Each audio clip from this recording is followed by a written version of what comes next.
Hi guys, welcome back to my YouTube channel. It's Cheryl. I'm from Browse and your new and latest missus on the blog. So hello. Alright guys, so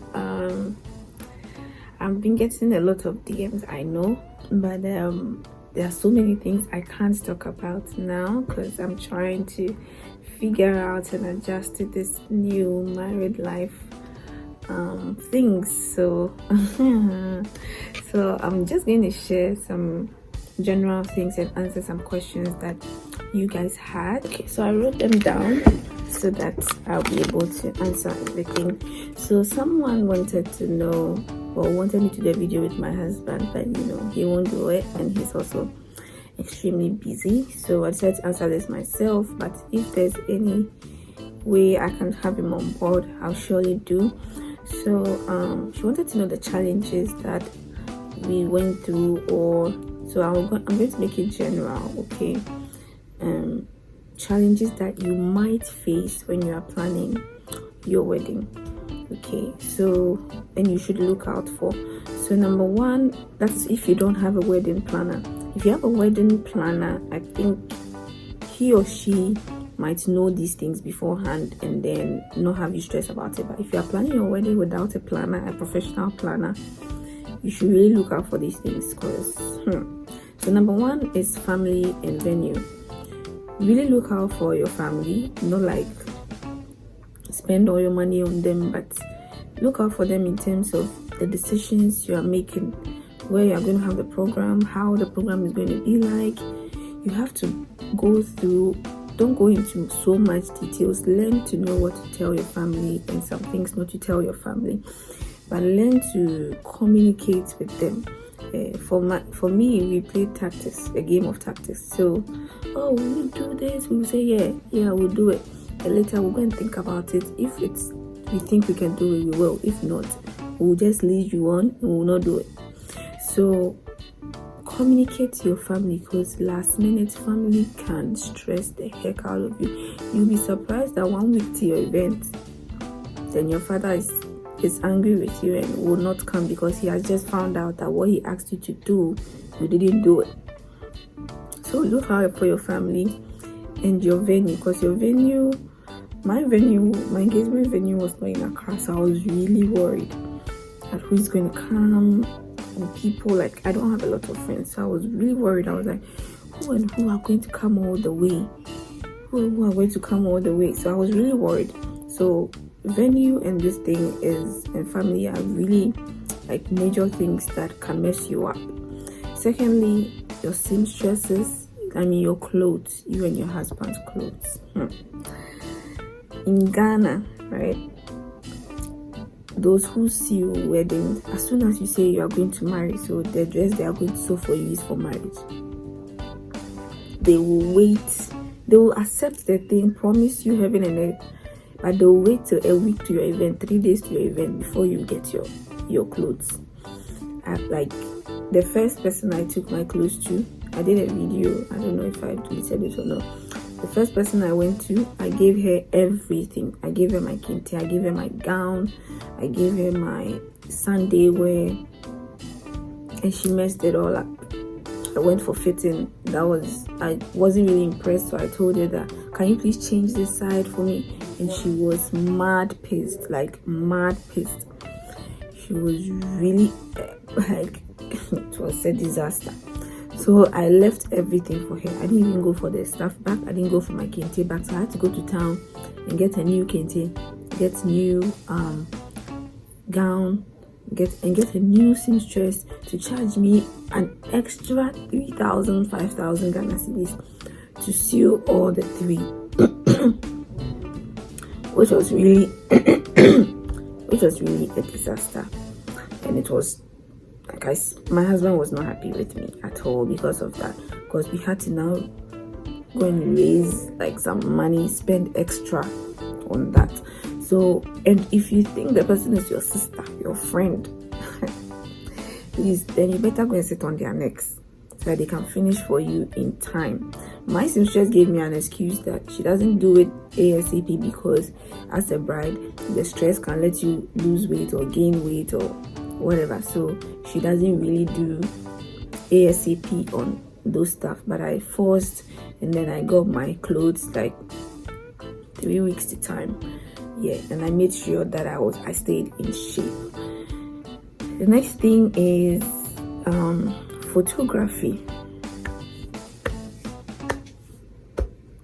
First of all, now I understand why people choose these highly expensive photographers. Some people just do it because they want to trend.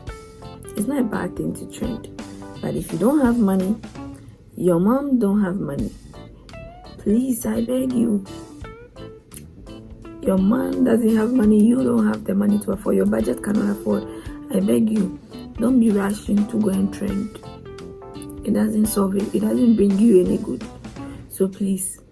But I do understand, because if you go and take a low budget photography, that day goes by so very fast that thank God my husband is in the media, so he knew people, and I also knew people because of this. So my husband brought a backup photographer, I also brought a backup photographer, and then we had a main photographer we booked, right?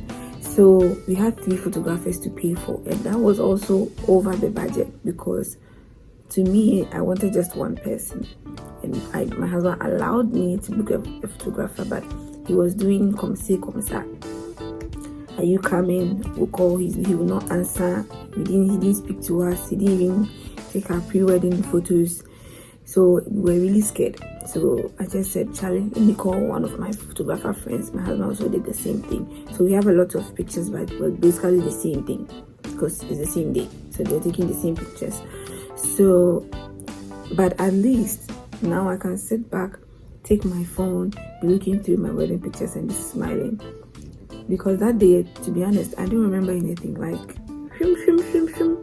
and the day is over. Then they said we should go and take exclusives. I'm like, so it's done. Like, the whole 6 months preparation, 1 year preparation is done.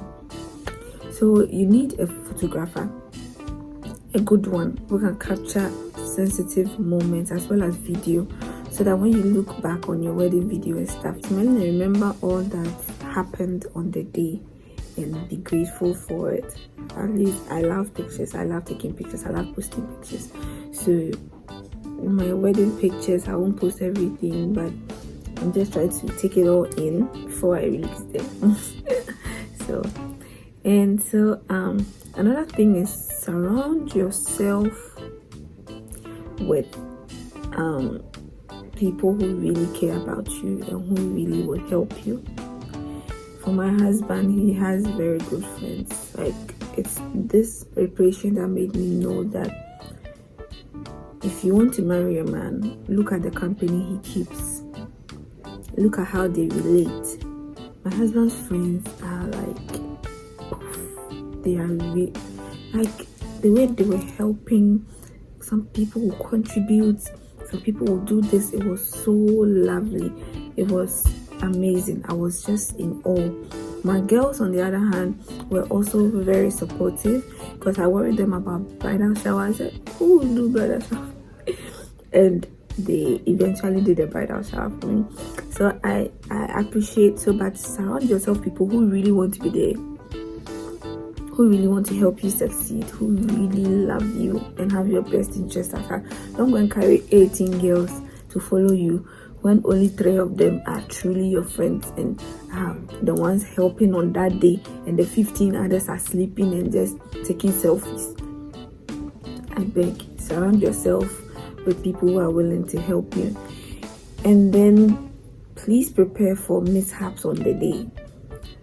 For me, my day, I had mishap with light off. Meanwhile, we planned for a whole generator to be brought to the venue, and the person forgot. Then what we were fearing came true. ECD took their lights, and it was, God being so good, it happened just when the engagement ceremony was over. So we had to quickly mobilize before the reception started. So take care of light off, and then good morning. take care of your light off, and then your vendors will surprise you at 5 a.m. and then 4 a.m. in the morning on the morning of the wedding. I was getting calls of, please send me money to pick car. Meanwhile, you charged me, I paid, and I made sure I paid all my vendors in full before the wedding. But that morning I got calls, we need to bring this, and I didn't ask you to bring it. But anyways, so prepare, have extra money for mishaps on that day, and take care of light off, take care of your family, your in-laws. Otherwise it's going to be a mess. Anyway, we'll talk about this more in the live video. I'm thinking of doing a live stream, so we'll do that. And then I'm in the office, I have to start working. So thank you guys so much for watching this video. Leave the video ideas under the comment section, and then I'll surely get to it and make a video about it. So thank you, and I hope this was helpful. Bye.